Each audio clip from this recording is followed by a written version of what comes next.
नमस्कार, मेरा नाम भाऊ तोरसेकर। आप देख रहे हैं प्रतिपक्ष।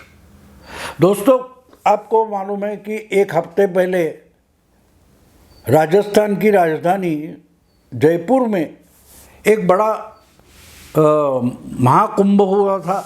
यूट्यूबर्स अलग अलग क्षेत्र में जो अपनी जानकारी रखते हैं, जानकार लोग होते हैं, ऐसे लोगों का एक जमावड़ा संजय दीक्षित ने जयपुर में बुलाया था, जिसको जयपुर डायलॉग्स बोलते हैं। तो वहाँ एक सेशन में मैं भी था। राजनीति पर जो चर्चा हो रही थी उसमें मैंने भी हिस्सा लिया था और वहाँ मैंने एक बात बोली थी। तब बहुत सारे लोगों ने कहा कि आपने जो एक जिक्र किया था कि मैं चुनाव के रिजल्ट का जो अंदाज़ा लगाता हूँ तो उसका तरीका बाकी लोगों से अलग है। तो अलग क्या है?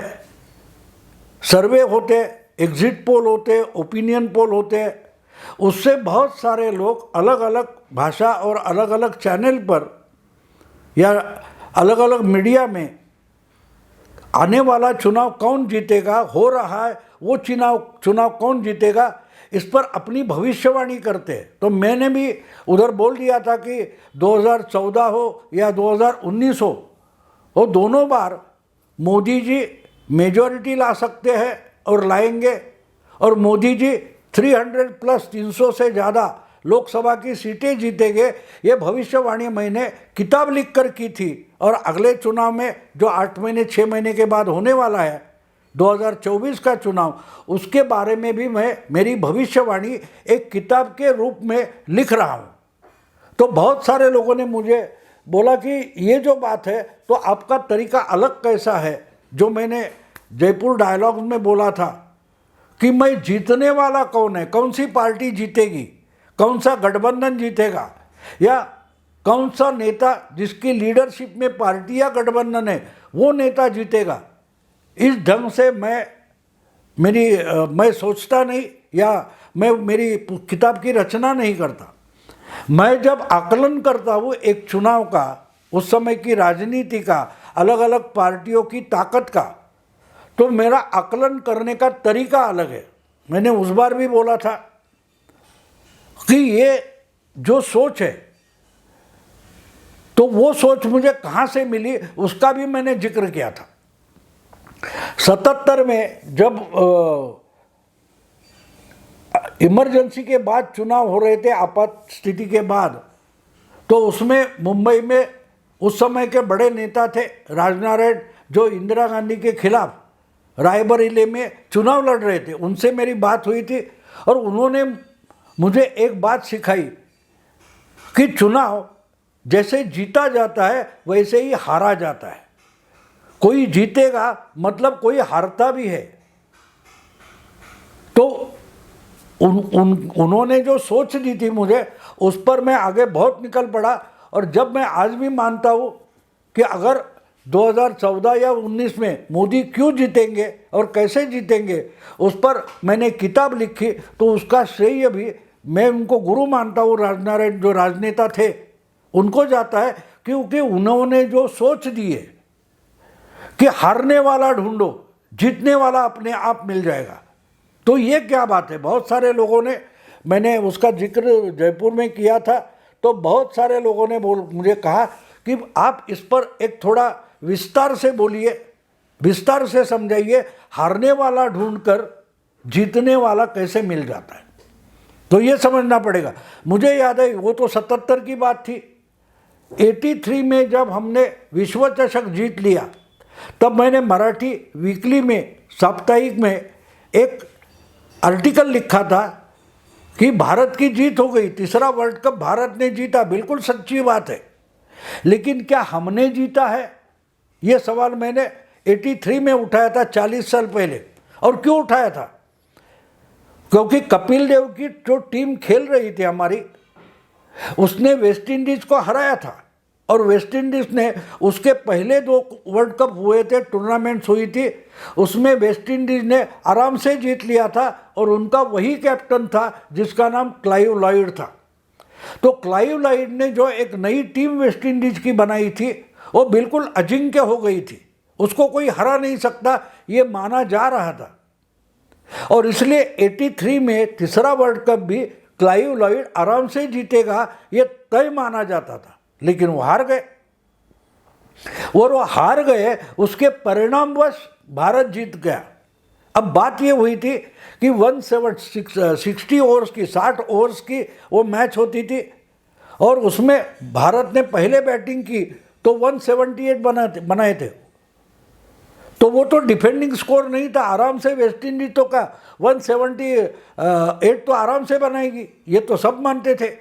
लेकिन बात ये हो गई कि 60 ओवर्स की मैच है तो थोड़े संयम से खेलना चाहिए, ये वेस्ट इंडीज की टीम भूल गई। दूसरी बात ये थी कि अरे इंडिया पहले 2 टूर्नामेंट हुए उसमें जो सेमीफाइनल तक नहीं पहुंची, ऐसी फालतू टीम के सामने वेस्ट इंडीज को डरने की ज़रूरत नहीं थी। वो इतने 7वें आसमान पर थे कि भाई 60 ओवर की मैच है, वो 30 ओवर में ही ख़त्म कर देंगे, इस ढंग से खेल रहे थे। वो उसी बेसावधानी के कारण उनके पहले 5 जो बल्लेबाज थे वो देखते देखते उनकी विकेटें गिर गई और परिणाम ये हुआ कि वो हार गए। जो हम यानी बिल्कुल विश्वास से जीतने वाले थे, वो जीतेंगे ही ये दुनिया मानती थी, वो हार गए। अब जब वो हार गए इसलिए इंडिया जीता हुआ दिखता है। ये हमें समझना ज़रूरी है कि अगर वो मैच फाइनल की वेस्ट इंडीज गलतियां करके हारता नहीं तो इंडिया तीसरा वर्ल्ड कप जीत नहीं पाता। इसलिए जो राजनारायण ने मुझे एक सोच दी थी कि कोई हारता है, इसका भी परिणाम कोई जीतने में होता है। भले जीता जो दिखाई देता है कि ये तो जीत गया, लेकिन क्या असलियत में वो जीता है? बिल्कुल नहीं। वो परिणाम ऐसा खेल का निकला कि वो जीता हुआ दिखाई देता है। असलियत में जो जीतने वाला था वो हार गया, इसलिए दूसरा कोई जीता हुआ दिखाई देता है। और एक बात बोल दूँ, मेरी बेटी का जो बोर्ड का एग्ज़ाम था उसमें कुछ 2-4 मार्क्स कम हुए, इसलिए उसका मेरिट लिस्ट में नाम नहीं आया। तो हमारा एक दोस्त बहुत बड़ा ज्ञानी है, वो बहुत गुस्सा हुआ था। उसने मेरी बच्ची को, छोटी थी तब से उसके लाड वगैरह किए थे, तो वो बहुत गुस्सा हुआ था। उसने उससे बर्फ़ी पेड़ा मुंह मीठा भी नहीं किया, वो बहुत गुस्से में था बेटी पर, हमारे बेटी पर उसका बहुत गुस्सा हो गया था। बोला तू बात ही मत कर मेरे से, तू जो मेरिट में आना ही चाहिए था, क्यों तू मेरिट में आ सकती है, तेरे पास इतनी बुद्धि है, फिर मेरिट क्यों गई? वो बहुत गुस्सा हुआ था। लेकिन वही राजनारायण की सोच है, जब तुम मेरिट होकर भी मेरिट छूट जाता है, तू तेरे से कम ताकत के या कम बुद्धि के किसी को मेरिट में लाने में मदद करती हो, और ये गलती है। ये देखो सोच अलग है। तो जो राजनारायण ने बोला था कि कोई हारता है इसलिए कोई जीतता है, तो अगर जीतने वाला पूरी ताकत लगाकर तैयारी से ना लड़े तो हार जाता है, और वो हार जाता है इसलिए हारने वाला भी जीता हुआ दिखाई देता है, जबकि उसकी जीतने की ताकत तक नहीं थी। अब यहाँ चुनाव आ जाता है, तो उसके कारण पिछले 20-25 साल से मैं जब चुनाव को देखता हूँ, चुनाव जो उतरे हुए दल है, पार्टियाँ है, कैंडिडेट है, गठबंधन है, उनको समझने की कोशिश करता हूँ, तो मैं ये नहीं देखता, मैं सर्वे नहीं निकालता, मगर मैं हर पार्टियाँ जो इसके पहले चुनाव लड़ी है उसमें उन्होंने क्या क्या ताकत मिली है, कितना वोटिंग परसेंटेज मिला है, उनको हर क्षेत्र में कितना परसेंटेज मिला है, फिर इस बार उनकी ताकत क्या है, उनके सामने लड़ रहे उनकी ताकत क्या है, ये सब समझने की कोशिश करता हूँ। तो एक बात क्लियर हो जाती है कि अगर सामने जो कोई खड़ा है वो पूरी ताकत से नहीं लड़ेगा तो आप आसानी से जीत जाओगे। दूसरी बात है, आपके सामने कितना भी कमज़ोर कैंडिडेट या टीम खड़ी हो, लेकिन वो अगर पूरी ताकत से मैदान में उतर जाए तो आपको हरा सकती है। अभी देखो, अभी भी वर्ल्ड कप हुआ है, हमने देखा उसमें अफगानिस्तान जो बिल्कुल नई टीम है, पिछले कुछ 8-10 साल से क्रिकेट खेल रहे, लेकिन उन्होंने भी पाकिस्तान की टीम को हरा दिया। हम तो उसमें खुश रहे कि उनका जो रशीद खान नाम का कोई कैप्टन है, उसने झंडा फहराया, तिरंगा फहराया, तो हम खुश हो गए। लेकिन एक बात समझ लो कि पाकिस्तान भारत से भी पहले फाइनल में, सेमीफाइनल में पहुंची थी 83 के पहले, और बाद में उन्होंने कुछ 93-98 में वर्ल्ड कप जीत भी लिया है। ऐसी टीम है, फिर भी उनकी टीम को अफगानिस्तान की टीम ने हरा दिया, इंग्लैंड को हरा दिया। तो अफगानिस्तान ये क्यों कर पाई? क्योंकि उनको पूरी ताकत लगाकर लड़ना था। बस जीतेंगे, लड़ेंगे और जीतेंगे, और जीतने के लिए लड़ते लड़ते हार गए कोई बात नहीं, लेकिन जीतने की कोशिश करेंगे। दोस्तों, चुनाव जो होता है, वो चुनाव में आप 543 सीट्स है लोकसभा की, आप पूरी की पूरी कोई भी पार्टी लड़ा सकती है। आपको याद होगा 2014 में केजरीवाल ने 400 से ज़्यादा कैंडिडेट खड़े किए थे, लेकिन 10-12 छोड़कर सबका डिपॉजिट तक चला गया, हार गए सब, क्योंकि उन्होंने कैंडिडेट खड़े किए थे, चुनाव में उतरे थे, लेकिन उसको चुनाव लड़ना नहीं बोलता। चुनाव लड़ना एक युद्ध, लड़ाई लड़ने जैसा होता है, और लड़ाई जीतने के लिए लड़ी जाती है।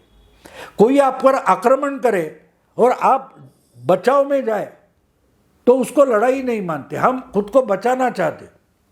लेकिन अगर किसी ने हमला किया और हम बचाव करते करते उसकी तरफ चले जाए और उसको उसके ही ज़मीन से भगा दे, तो वो लड़ाई होती है। इसलिए चुनाव भी एक तरीके से लड़ाई है। इसमें आप उतरे हो या आपके सर पर लड़ाई थोपी गई हो, तो जीतने के लिए लड़ना ज़रूरी है, जीतने के लिए लड़ना ज़रूरी है।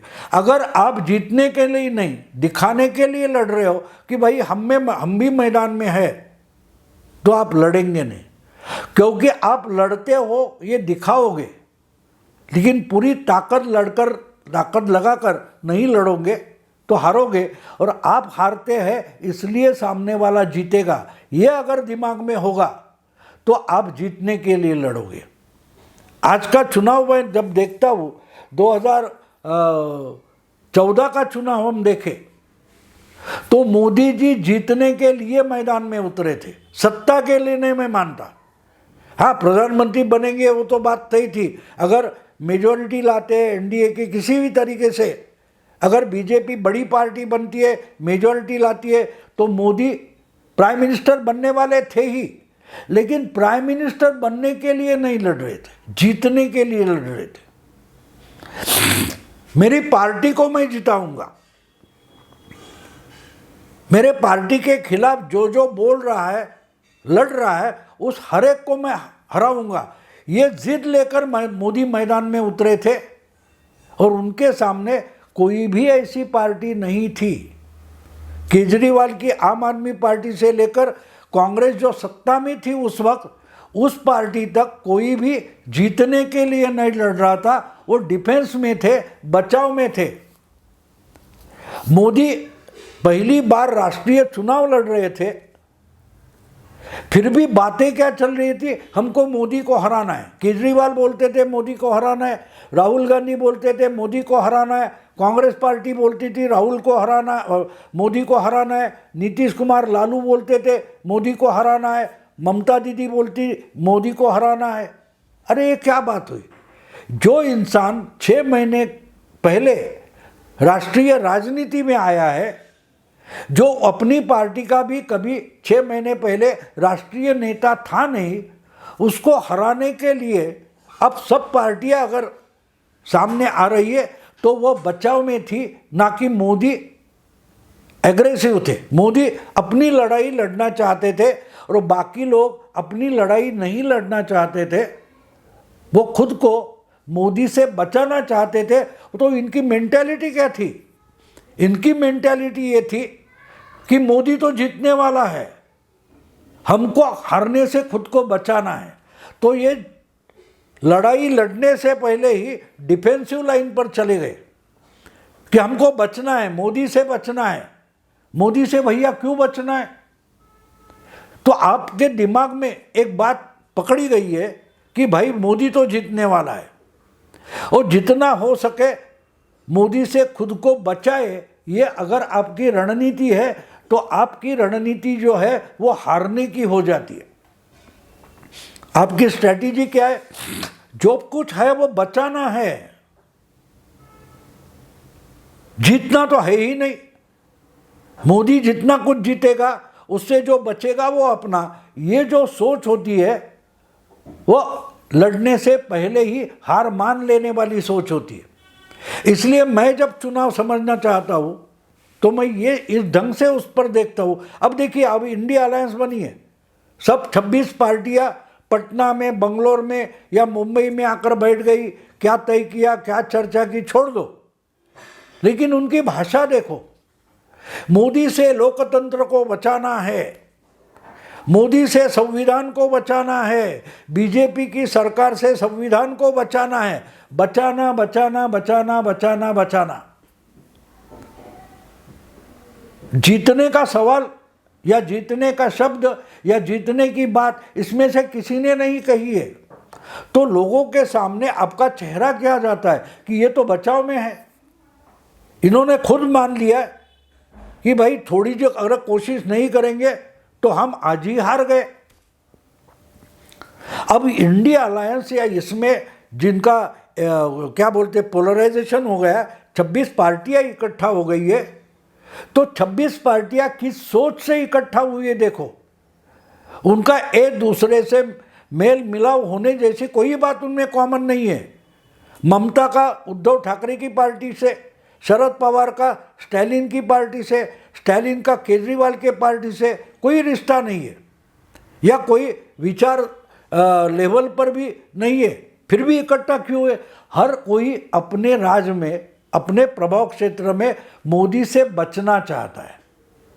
तो इन्होंने पार्लियामेंट्री चुनाव में मोदी तो आराम से जीतने वाला है, भैया मेरे स्टेट में, मेरे प्रभाव क्षेत्र में मैं खुद को कैसे बचाऊं, और उस बचाने में और किसी की मदद मिलती है तो मैं उसके साथ जाऊंगा। इस ढंग से अगर इंडिया अलायंस बनती है तो पहले से हार चुकी है।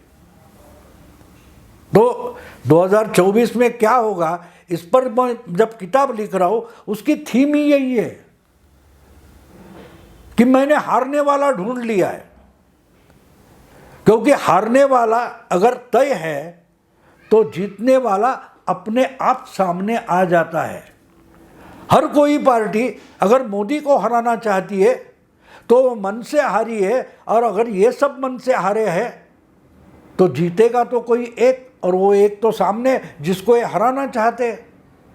अब देखिए, जो पार्टियां इनके साथ नहीं आई है, ओवैसी की पार्टी MIM है, या हमारे प्रकाश अंबेडकर की पार्टी वंचित आघाड़ी है, या और कोई किसी चंद्रा बाबू की पार्टी है TDP, या YSR कांग्रेस जगन मोहन की पार्टी है, BRS कौन ये चंद्रशेखर राव की पार्टी है। ये पार्टियां इंडिया अलायंस में नहीं आई है।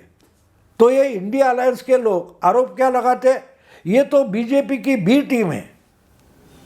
यानी बीजेपी और मोदी छोड़कर सबको इंडिया अलायंस में आना चाहिए, सबको डरना चाहिए, वरना मोदी हरा देगा। अगर जगनमोहन रेड्डी, नवीन पटनायक या और कोई जो चंद्रशेखर राव है, उनको अगर डर नहीं है मोदी हमको हराएगा तो वो आपके साथ क्यों आ जाएंगे? उनको डर नहीं है मोदी जीतेगा हारेगा। वो अपने चुनाव के लिए, अपनी पार्टी के लिए लड़ना चाहते। जितना प्रभाव क्षेत्र है वहाँ बीजेपी आएगी, उसको हराने की वो अपने तरीके से कोशिश करेगी। बंगाल की पार्टी ममता बीजेपी को ऑल इंडिया कैसे हरा सकती है? इसलिए मैं हमेशा, मेरा सोचने का तरीका है कि ऑल इंडिया लेवल पर पार्लियामेंट्री चुनाव होगा, उसमें अगर हारने वाली पार्टियां इकट्ठा हो जाती है तो वो जीतने की सोचते ही नहीं, जीतने की सोच उनके दिमाग में नहीं है, तो वो किससे हारेगा ये अपने आप तय हो जाता है, ये मोदी से हारेंगे। यानी कि जीतने वाला अपने आप सामने आ जाता है। बस इतना सीधा साधा समीकरण या गणित है। दोस्तों अभी यहाँ रोकता हूँ। अगर वीडियो पसंद है तो लाइक कीजिए, शेयर कीजिए, सब्सक्राइब कीजिए। नमस्कार।